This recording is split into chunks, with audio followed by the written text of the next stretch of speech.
Alright, today, as always, working on my 94 Dodge. And if we look under here,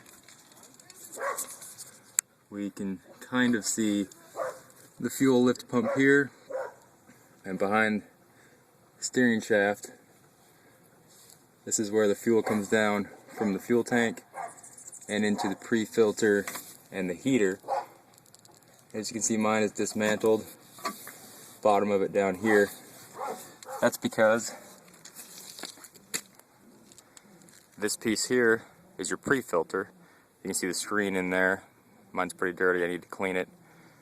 Now the bottom is removed by a 13th, 16th inch wrench, and that'll come right off. And this little nut here, you unscrew to get your pre-filter out to clean it. This piece is your fuel heater, which sits just like that and goes up into your assembly. This heater, they tend to go bad, and when they do burn out, you need to delete them or replace them if you're a moron, because they leak air through these little contacts here. Now, I need to remove mine because mine started leaking, and it was an air leak because if you look in here, the fuel is being pulled from the fuel tank into the pre-screen and the fuel filter here and into the pump. So anything behind the lift pump will be pulled in, therefore creating any leak. Being an air leak, the engine will suck air, it'll run like crap.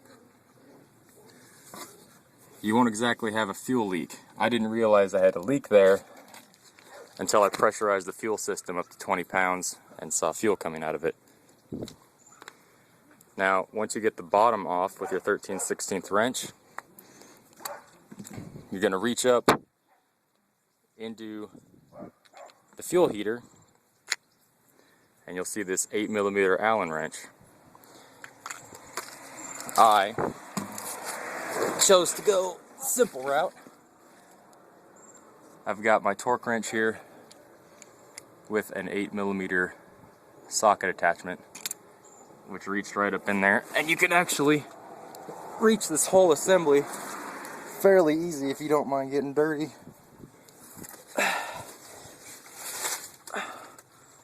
Right above the starter, there it is. Not too bad. And there's my MagTech transmission pan. So, to explain why I would opt to take this out as opposed to just filling it with epoxy to seal the leak or anything of that sort, replacing it, this fuel heater doesn't do a whole lot because your fuel system goes up from the lift pump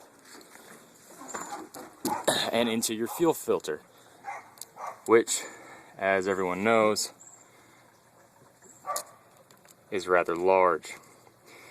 And then from there into the P7100 injector pump. So the theory is this fuel heater will keep your fuel from getting gelled up in the wintertime, making easy starts.